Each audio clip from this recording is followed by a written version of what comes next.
بسم اللہ الرحمن الرحیم۔ السلام علیکم۔ University of education Lahore, M Urdu, semester دوم، اصناف نثر اردو کا مطالعہ ہمارا کورس ہے۔ آج کا ہمارا موضوع سفر نامے کی روایت کا مختصر جائزہ ہے۔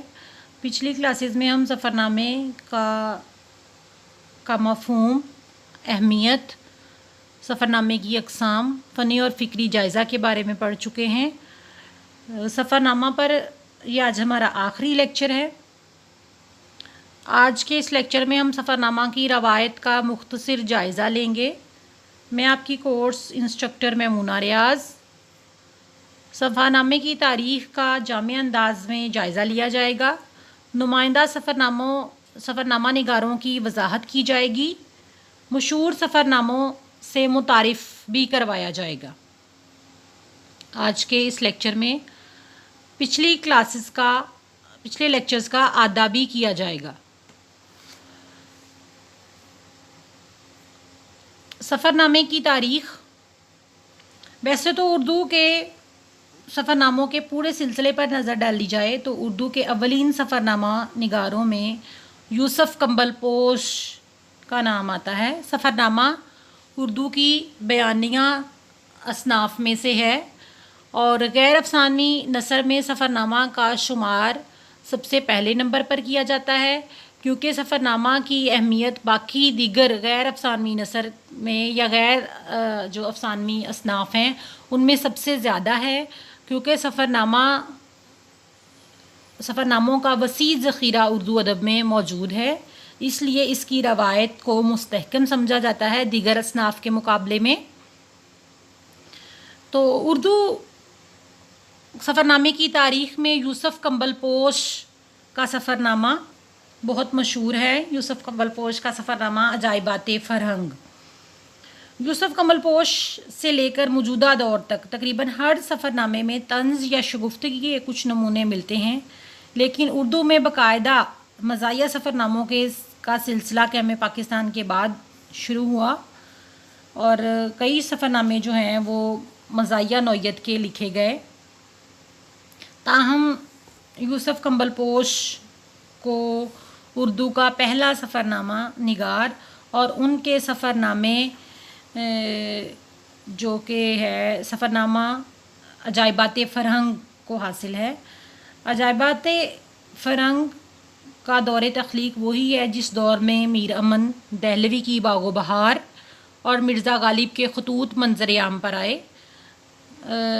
یوسف کمبل پوش نیم خواندہ ہونے کے باوجود اپنی سادہ نثر کو اس طرح مکفّہ اور مسجع بنا کر پیش کیا ہے کہ ان کی سفر نامے کی روایت میں انفرادیت برقرار رہی ہے اور ان کو سفر نامہ نگاری کا پہلا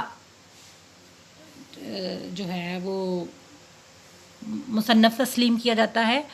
اس کے علاوہ اردو سفر نامے کی روایت میں دیگر جو سفر نامہ نگار شامل ہیں ان میں نواب کریم الدین بہت مشہور ہیں۔ نواب کریم الدین کا سفر نامہ سیاحت نامہ یوسف کمبل پوش کے سفر نامے کے بعد منظر عام پر آیا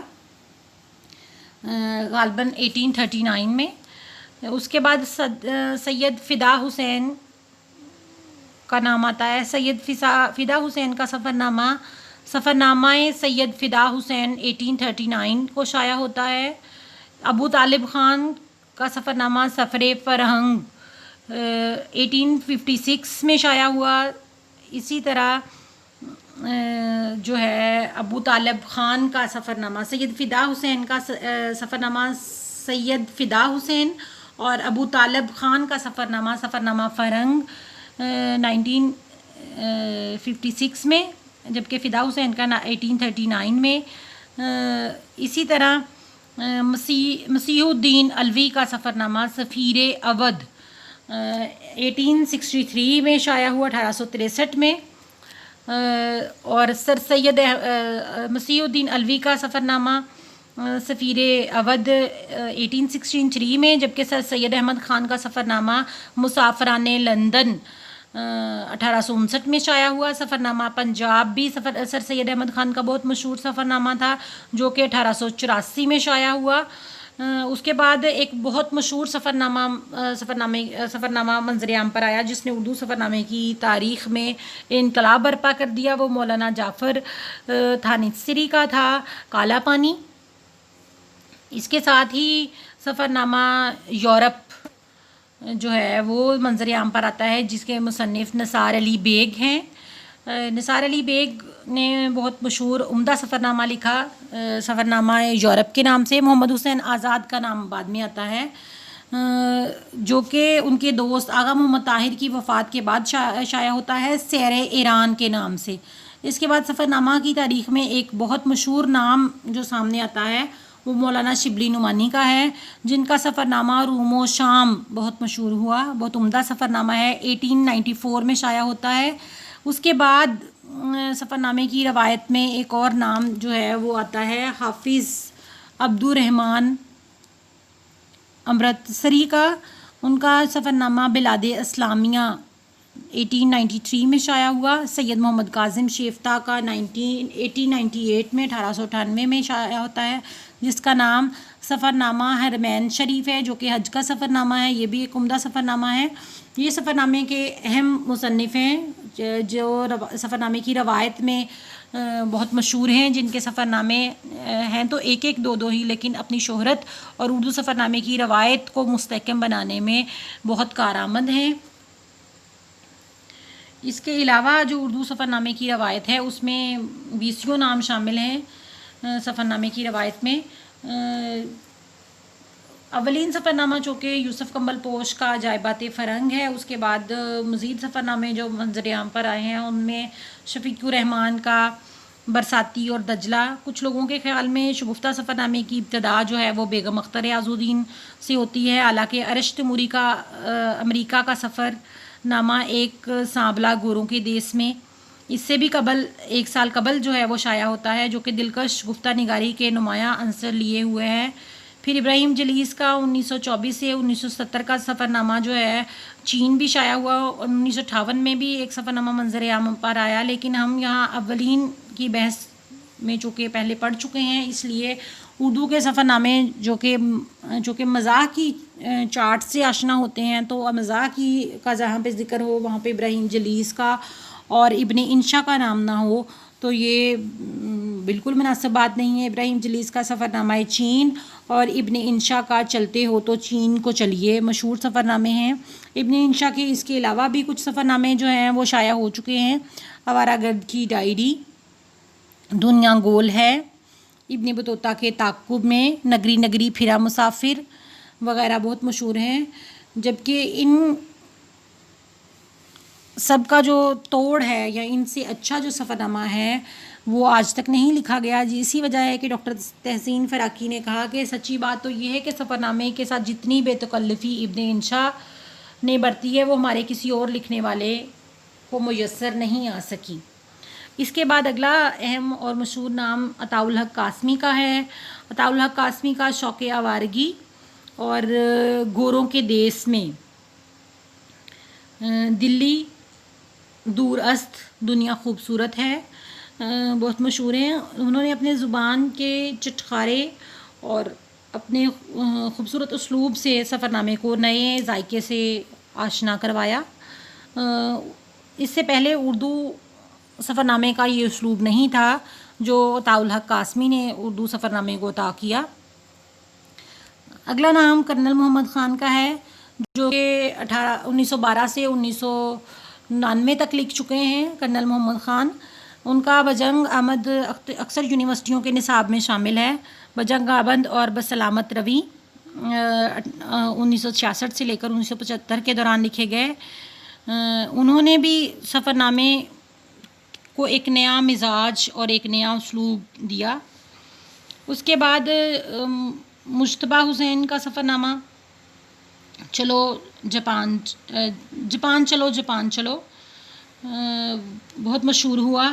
اس کے ساتھ ہی یوسف ناظم کا امریکہ میری اینک سے بھی ایک عمدہ سفرنامہ ہے۔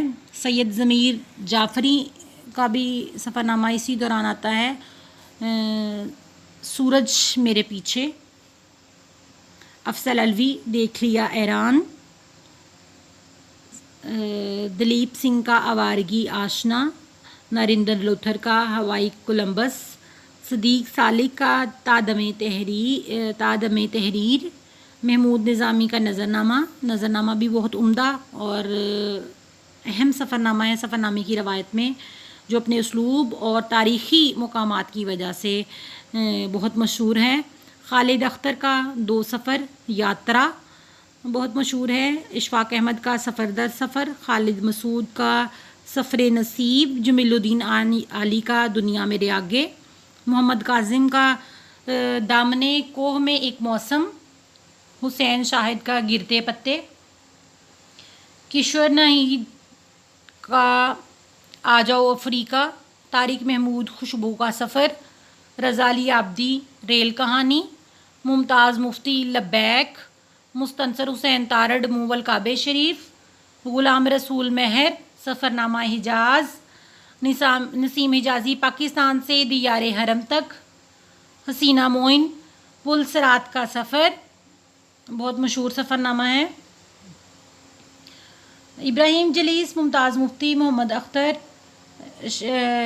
شفیع عقیل، رام لال، اے حمید، اشفاق احمد، غلام الثقلین نقوی، اسلم کمال، کشور ناہید، قمر علی عباسی، امجد اسلام امجد، جاوید اقبال اور رضی عزیزی وغیرہ کے سفرنامے اپنے منفرد اسلوب کی وجہ سے بہت عمدہ سفرنامے ہیں، اور ایسے سفرنامے ہیں جن کی وجہ سے آج بھی سفرنامے کو عزت کی نگاہ سے دیکھا جاتا ہے۔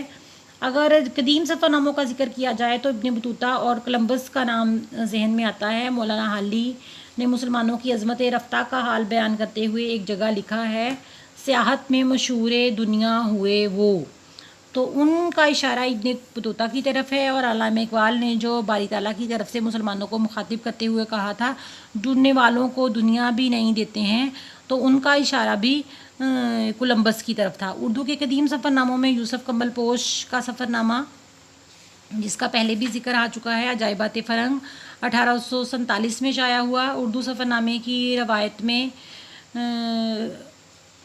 اہم مقام رکھتا ہے اور اسے اردو سفرنامے کی روایت میں اولیت کا درجہ حاصل ہے۔ علاوہ ازیں مسیح الدین علوی سفیر اودھ، سید فدا حسین کا تاریخ افغانستان، نثار علی بیگ کا سفرنامہ یورپ، سر سید احمد خان کا مسافران لندن، سفرنامہ پنجاب، مولانا شبلی نعمانی کا روم و مصر و شام، منشی محبوب عالم کا سفرنامہ یورپ، خواجہ غلام الثقلین کا روز نامچہ سیاحت، محمد حسین آزاد سیر ایران 19ویں صدی میں وسط ایشیا کی سیاحت، محمد عمر خیام کند مغربی، نواب حامد علی خان سیر حامدی، محمد دین فوق سفرنامہ کشمیر، راشد الخیری سیاحت ہند، سر عبد القادر نقش فرنگ ابتدائی دور کے اہم سفرنامے ہیں۔ محمود نظامی کا سفرنامہ 1959 کو جدید سفرنامے کی طرف پہلا قدم قرار دیا جاتا ہے۔ ان کے علاوہ دنیا بھر کے رنگ سفرنامے جو ہیں نت نئے موضوعات پر لکھے گئے۔ بیگم اختر یاز الدین 7 سمندر پار، دنک قدم، ندرت بیان اور دلکش اسلوب کی بنا پر بہت دلچسپ ہے۔ محمد خالد اختر 2 سفر یاترا نے پہلی مرتبہ بیرونی ممالک کی چمک دمک سے نظروں کو خیرہ کرنے کی بجائے وطن عزیز کے دل فریب خطوں ناران، کاغان، تھر پار کر سندھ کو موضوع بنایا ہے۔ پھر اسی سلسلے کو اشفاق احمد نے سفر در سفر اور مختار مسعود نے سفر نصیب سے آگے بڑھایا۔ ان سفرناموں کے علاوہ ممتاز مفتی کا لبیک، ہند یاترا، جمیل الدین علی کا دنیا میرے آگے، تماشا میرے آگے، محمد کاظم کا دامنے کوہ میں ایک موسم، حسین شاہد گرتے پتے، ذوالفقار تابش جوار بھٹا، محمد حمزہ فاروقی آج بھی اس دیس میں، رفیق ڈوگر اے آب رود گنگا، رضا علی عابدی جرنیلی سڑک شیر دریا، کشور ناہید آ جاؤ افریقہ، اختر ممنوع کا پیرس 205 کلومیٹر، مستنصر حسین تارڑ کے 2 درجن سفرناموں میں نکلے تیری تلاش میں، اندلس میں اجنبی، جپسی، موول کعبہ شریف، سید ضمیر نقوی کا نگاہ دیدہ تصویر اور طارق مرزا کا چند یورپی ممالک کے سفر کے دوران پر کے حالات پر مبنی دلچسپ سفرنامہ خوشبو کا سفر بھی بہت اہم اور دلچسپی سے بھرپور سفرنامے ہیں۔ دیگر اہم سفرنامہ نگاروں میں پطرس بخاری، شورش کاشمیری، قیوم نظر، ابراہیم جلیس، ڈاکٹر وحید قریشی، طفیل احمد جمالی، جی اعلانہ، اے حمید، قدرت اللہ شہاب، شیخ منظور الہی، حکیم محمد سعید، سعید اختر دورانی، ڈاکٹر ثریا حسین، ڈاکٹر رفیع الدین ہاشمی، ڈاکٹر عبادت بریلوی، ڈاکٹر وزیر آغا، ڈاکٹر فرمان فتح پوری، انتظار حسین، راغب شکیب، علی سفیان آفاقی، سائرہ ہاشمی، مسعود اشر، ریاض الرحمان ساگر، اسلم کمال، پروین عاطف، شوکت علی شاہ، تاب عرفانی، ڈاکٹر اجمل نیازی، بلقیس ریاض، مسکین حجازی، شفیق جلندری، داؤد طاہر، سلمہ ایمان اور نیلم احمد وغیرہ کے نام بھی لیے جا سکتے ہیں۔ اردو سفرنامے میں ایک اہم بڑا رجحان سرزمین حجاز کے سفرناموں کا ہے، جن میں ممتاز مفتی کا لبیک سب سے منفرد اسلوب کا حامل سفرنامہ ہے۔ اردو سفرنامے میں ایک رجحان ساز جو سفرنامہ ہے رجحان ساز سفرنامہ ہمارے سامنے ہے وہ لبیک ہے، جو کہ منفرد اسلوب کا حامل ہے۔ اس کے علاوہ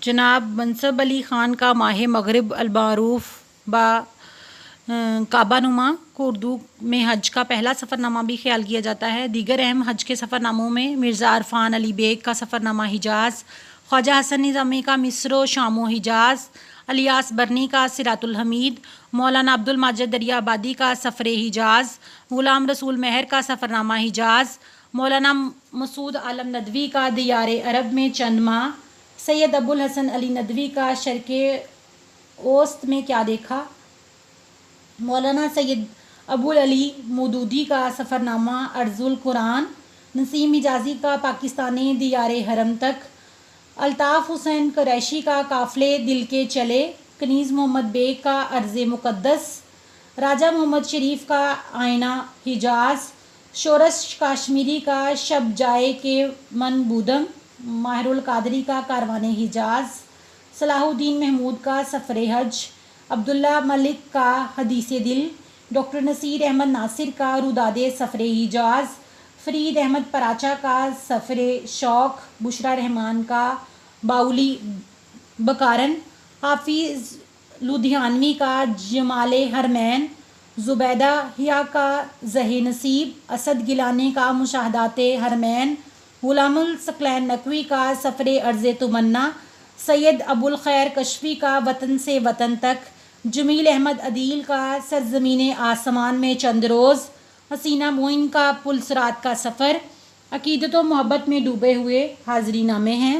سفرنامے میں ایک رنگ منظوم سفرناموں کا بھی ہے۔ اس سلسلے میں واجد علی شاہ کا حزن اختر پہلی کاوش سمجھا جاتا ہے۔ دوسرے نمبر پر قاضی محمد عارف کا 698 اشعار پر مشتمل گلزار عرب اہم خیال کیا جاتا ہے۔ اس کے علاوہ کلک لکھنوی کا منیر شکوہ آبادی، خطیب قادر، سرکش پرشاد، آئنسی مسلم وغیرہ نے بھی بہت سے منظوم سفرناموں کی روایت کو آگے بڑھانے کی کوشش کی۔ جدید دور میں یونس متین کا ایک چکر ہے میرے پاؤں میں اس سلسلے کی دلچسپ اور توانا مثال ہے۔ اس کے علاوہ سفرنامے کی روایت میں جو سفرنامے ہمیں ملتے ہیں وہ اپنے اسلوب اور اپنے بیان کی ندرت کی وجہ سے بہت مشہور اور معروف سفرنامے ہیں۔ سفرنامے کی روایت میں سفر جو ہے وہ جزیات ہے، کسی بھی ملک کے حالات و واقعات کو اپنے انداز میں پیش کرنا سفرنامہ نگار کی پہلی کوشش اور پہلی ترجیح رہا ہے، اور اسی حوالے سے ہم نے سفرنامے کی مختلف جو کیٹیگریز بنائی ہیں وہ اسی حوالے سے بنائی تھی کہ مذہبی نوعیت کے سفرناموں کو الگ سے دیکھا جائے، مزاحیہ سفرنامے، روایتی سفرنامے اور محسوساتی سفرناموں کو الگ کے ذیل میں شمار کیا جائے۔ سفرنامہ کے موضوع اور زبان دونوں میں قاری کی دلچسپی کا موجود ہونا بہت ضروری ہے۔ سفرنامے کا لب لباب یہ ہے کہ سفرنامے کی زبان اور لہجہ موضوع سے واقفیت رکھتا ہو، مطلب اس کے مطابق ہو، اس میں عام آدمی کی زبان کا خیال رکھا جائے، جملوں اور تراکیب کی ساخت بھی عمدہ ہو۔ سفرنامہ نگار کے لیے یہ بھی ضروری ہے کہ وہ جس ملک کا سفرنامہ لکھ رہا ہے اس کی تہذیب و تمدن کی تحسینی اور تنقیدی پہلوؤں کو بھرپور جائزہ لے۔ اس عمل کے دوران وہ اس تہذیب کا بھی بغور مطالعہ کرے اور اس کلچر کا بھی تقابلی جائزے کو پیش کرے، پھر ہی وہ سفرنامے سے بھرپور طور پر انصاف کر سکے گا۔ اسی لیے سفرنامے کی تاریخ میں جو بھی سفرنامے ہمیں ملتے ہیں وہ ان تمام خصوصیت کو پورا کرتے ہیں۔ سفرنامے کی روایت میں جو عمدہ اور مشہور سفرنامے ہیں جن کو MCQs کے لیے یاد رکھا جا سکتا ہے، یاد رکھنا چاہیے: شفیق الرحمان کا برساتی، دجلہ، بیگم اختر ریاض الدین کا دنک پر قدم، 7 سمندر پار، ابراہیم جلیس کا سفرنامہ چین، ابن انشا کا چلتے ہو تو چین کو چلیے دنیا گول ہے، عطاء الحق قاسمی کا شوق آوارگی گوروں کے دیس میں، کرنل محمد خان کا بجنگ آمد، مجتبیٰ حسین کا جاپان چلو جاپان چلو، سید ضمیر جعفری سورج میرے آگے، افضل علوی دیکھ لیا ایران، صدیق سالک کا تادم تحریر، محمود نظامی نظرنامہ، خالد اختر 2 سفر یاترا، اشفاق احمد سفر در سفر، مختار مسعود سفر نصیب، جمیل الدین علی دنیا میرے آگے، محمد کاظم دامن قوم ایک موسم، حسین شاہد گرتے پتے، کشور ناہید آ جاؤ افریقہ، طارق محمود خوشبو کا سفر، رضا علی عابدی ریل کہانی، ممتاز مفتی لبیک، مستنصر حسین تارڑ موول کعبہ شریف، غلام رسول مہر سفرنامہ حجاز، نسیم حجازی پاکستان سے دیار حرم تک، حسینہ معین پل صراط کا سفر۔ یہ تمام سفرنامے وہ سفرنامے ہیں جنہیں اردو سفرنامے کی روایت میں ہمیشہ زندہ رکھا جائے گا اور جو یاد رکھنے کے قابل ہیں۔ اس کے علاوہ کچھ سفرنامے ایسے بھی ہیں جو حج سے یا حرمین سے ریلیٹڈ ہیں، جن میں سفرنامہ مصر و شام، سفرنامہ حجاز، سبیل الارشاد، صراط الحمید، سفر حجاز، سفر سعادت، دیار عرب میں، بلاد اسلامیہ، سفرنامہ حجاز، سفرنامہ سارم، بیگم حسرت موہانی، سفرنامہ حجاز، خم خانہ حجاز، حدیث دل اور لبیک، سجدہ ہر گام کیا وغیرہ بہت مشہور سفرنامے ہیں۔ یہ سفرنامے کی روایت کا ہم نے آج جائزہ لیا۔ اردو ادب گوپی چند نارنگ کی مشہور کتاب ہے۔ اس کے علاوہ آپ اردو ادب ڈاکٹر جمیل جالبی کی کتاب ہے، انور سدید کی مختصر تاریخ اور مختصر ترین تاریخ ڈاکٹر سلیم اختر کی کتابوں سے بھی اردو سفرنامے کی روایت کا جائزہ لے سکتے ہیں۔ اردو سفرنامے کے حوالے سے مختلف جو سفرنامے مشہور و معروف سفرنامے ہیں ان کو دیکھ سکتے ہیں۔ شکریہ۔ آج کا ہمارا ٹاپک ختم ہوتا ہے سفرنامہ۔ اگلی کلاس میں ہم انشاءاللہ آبیتی اور سوانح عمری کے بارے میں پڑھیں گے۔ اللہ حافظ۔